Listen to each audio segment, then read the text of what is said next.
le monde. Voilà, je me présente, Jean-Luc Orlanchard. Bon, mais j'ai deux passions dans la vie, hein, c'est le communisme, c'est-à-dire foutre des impôts aux gens qui travaillent, et puis le couscous, j'adore le couscous, bien sûr, j'aime beaucoup les noirs aussi. Voilà, donc écoutez, retrouvez-moi en campagne en 2022 pour remettre au goût du jour. Et voilà, putain, je me suis encore levé à midi, j'en ai plein le cul. Pourquoi je me lève à midi? Pourquoi je suis comme ça? Regarde la robe de chambre que j'ai. C'est une robe de chambre de quelqu'un qui se lave à 8 heures, ça? C'est une robe de chambre de mec qui mérite d'avoir une carte de nationalité française? Non. C'est une robe de chambre que quand t'as une robe de chambre comme ça, en fait, le Mossad t'ouvre un compte en banque à Tel Aviv dans la foulée. C'est une robe de chambre, la dernière fois que des mecs ont porté sérieusement cette robe de chambre-là, c'était Dominique Strauss-Kahn, il est en 11 aujourd'hui, tu comprends? Pourquoi je suis comme ça? Regarde ce bling. Qu'est-ce que ça veut dire d'avoir un bling comme ça? Le mec qui me l'a fait, il est moitié italien, moitié arménien, qui fréquente des gens qui sont moitié italiens, et j'ai réalisé que mon couteau à pain, c'était ça. Qu'est-ce que c'est un couteau à pain, ça? Non, c'est un couteau qui sert à raqueter des Marocains dans les faubourgs de Séville. J'en ai marre d'être comme ça, putain. J'ai envie de m'en sortir, mais j'y arrive pas, c'est terrible. Dès que j'ai un peu de pognon, dans quoi je le dépense? Dans des bagousses comme ça. Mais qu'est-ce que ça veut dire? Ma place est dans un zoo. C'est ça que ça veut dire, ma place est dans un putain de zoo. Tu comprends le truc? Aidez-moi, aidez-moi, j'en peux plus. Et regarde ce placard d'enculé, regarde ce placard d'enculé. Est-ce que c'est un placard de mec qui aura une épargne? Est-ce que c'est un placard de mec qui aura sa retraite? Regarde toutes les épices qu'il y a, bordel. Si je vais à l'épice Contenders, en Inde, là, et que je teste un mec de Pondichéry, je suis sûr que j'ai plus d'épices dans mon placard que lui. Regarde ce années 80. Est-ce que je vais m'en sortir? Non, je m'en sortirai jamais, bordel. Je m'en sortirai jamais, c'est ultra pénible. Salut à tous, je viens d'apprendre la polémique qu'il y a à propos de l'humoriste Gaëtan Matisse. C'est assez intéressant parce que moi, par exemple, je suis pour qu'en humour, on ait le droit de dire absolument ce qu'on veut.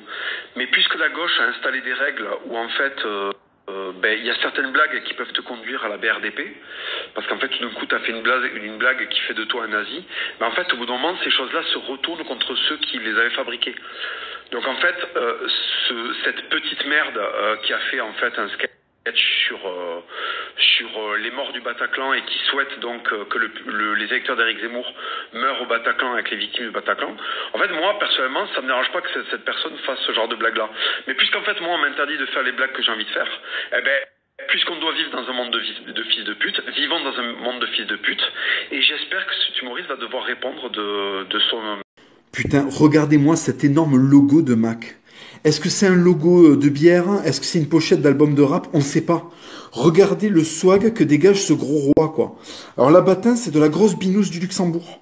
C'est la binouse officielle du Luxembourg. Il y a la Beauferding, mais la Beauferding, c'est pour les cucks. Et la Batin, c'est pour les Macs, tu vois. Regarde ce logo. Regarde ce roi qui a un bling en or massif. Pourquoi est-ce que je peux d'ores et déjà dire que ce bling est en or massif et pas en or plaqué? Parce qu'en fait, au Luxembourg, t'es pas imposable à 30% comme un fils de pute qui est né dans un pays communiste tel que la France qui décapite ses rois. Le mec a un bling en or massif parce qu'il est imposable à 4%. Tu comprends ce que je veux dire? C'est qu'en fait, il paye pas de la thune pour les HLM et pour les films de BHL. Tu vois ce que je veux dire? Il paye de la thune pour que les rues de son pays, le Luxembourg, tu vois, ça ressemble aux rues qu'il a dessinées sur les putains de maisons de poupées. Pourquoi est-ce que ça ressemble à une maison de poupée? Parce qu'en fait, les pauvres au Luxembourg, c'est ce qui se fait de mieux dans la catégorie des pauvres, c'est-à-dire des Portugais.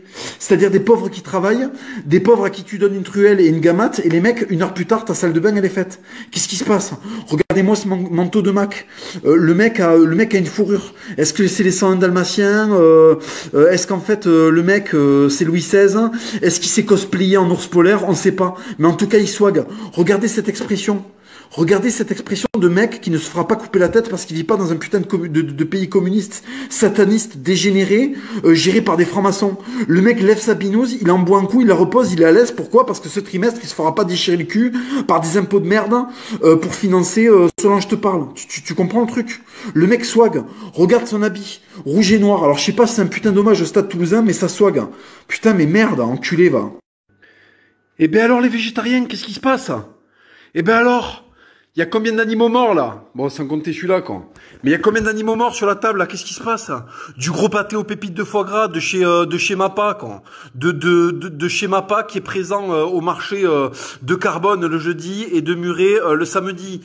Un foie gras entier, des fromages des Pyrénées là, tu vois. Des fromages, ils sont tellement des Pyrénées que quand tu vas les chercher au frigo, il faut que tu achètes des pompes de randonnée chez Decathlon et que tu prennes des bâtons de marche.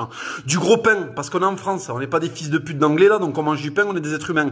Qu'est-ce qui se passe à côté? Il y a de la grosse saucisse de canard, là. Et à côté de la saucisse de canard, il y a quoi? Comme on a trouvé qu'on n'a pas assez tué d'animaux, là, eh bien, il y a du gros porc de Bigorre, du jambon de porc noir de Bigorre, avec des gratons. Tu sais ce que c'est, les gratons? C'est des mecs du Gers qui l'ont inventé. Tu prends un canard, tu lui pelles sa peau, et tu le mets à frire dans sa propre graisse. En fait, c'est un circuit fermé. Il y a rien qui intervient à part du canard.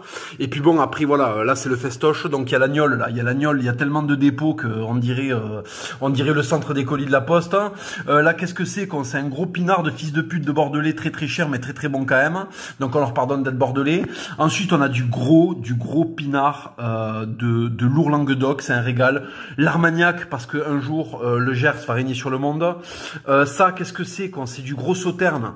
C'est du gros sauterne bien frais, là. Du champagne, de la binouse. Est-ce qu'on va pas se la régaler? Et comme je suis quand même un petit peu, au fond de moi, une putain de babouche espagnole, qu'est-ce qu'il y a? Il y a de la sauce. Il y a de la sauce avec du paprika, avec des épices de dingue.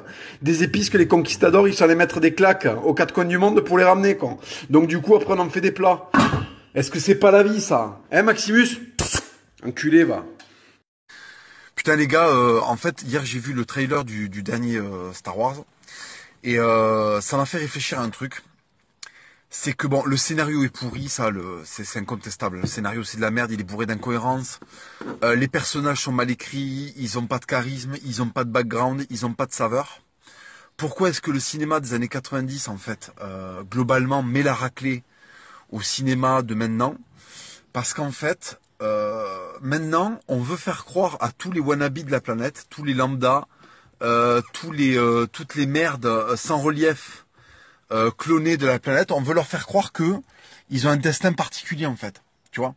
Donc on en vient à prendre un personnage comme Rey, qui se met à se servir d'un sabre laser sans apprentissage, qui esquive un vaisseau spatial, qui a appris à être Jedi en 10 secondes.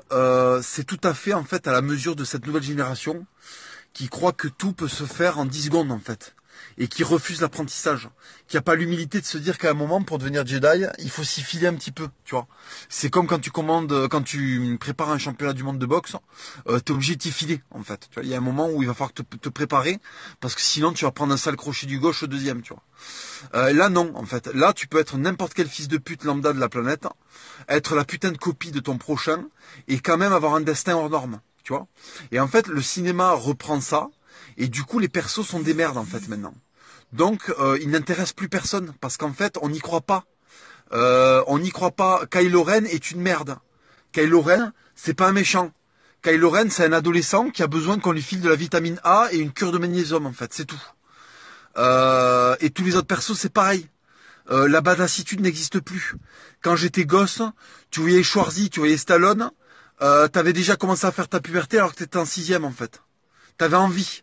T'avais vite envie d'avoir le droit d'avoir un zippo sur toi, en fait. C'est ça que vous comprenez pas. C'est pour ça que les films que vous regardez aujourd'hui, ils sentent le gluten. C'est de la merde. Tu vois, ils sont rayon soja, vos films.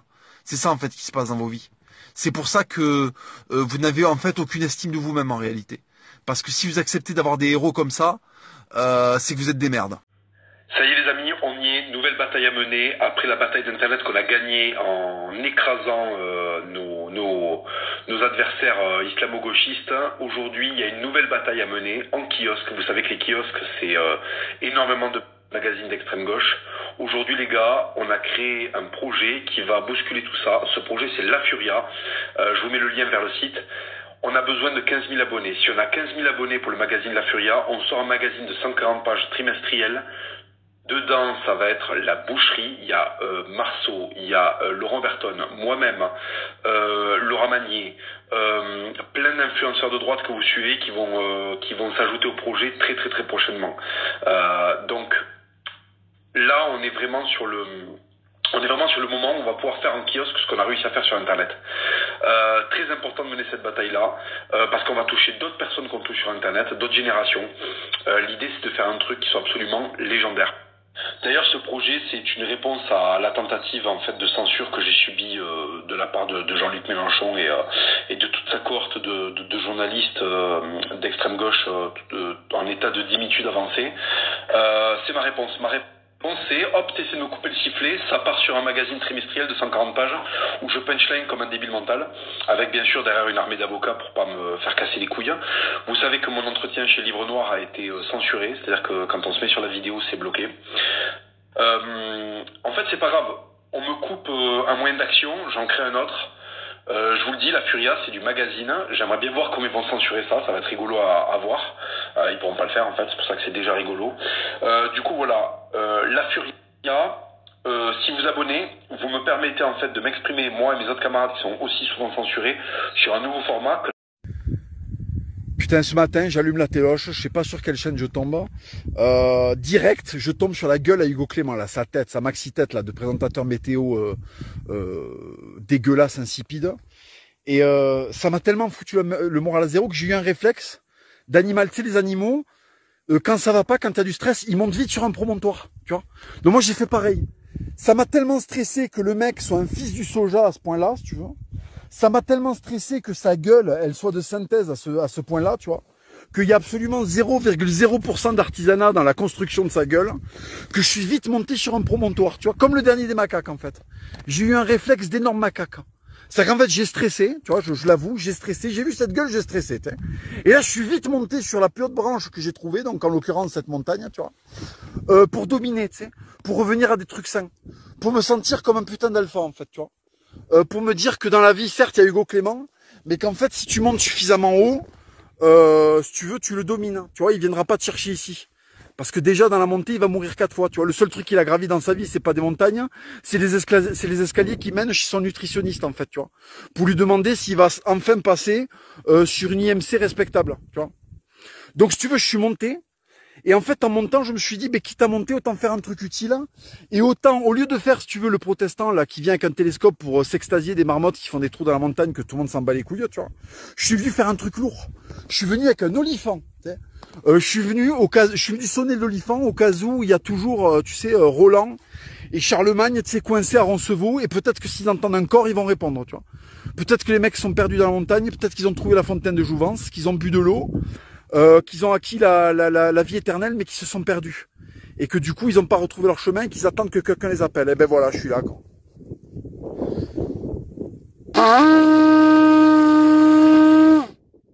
Enculé, va.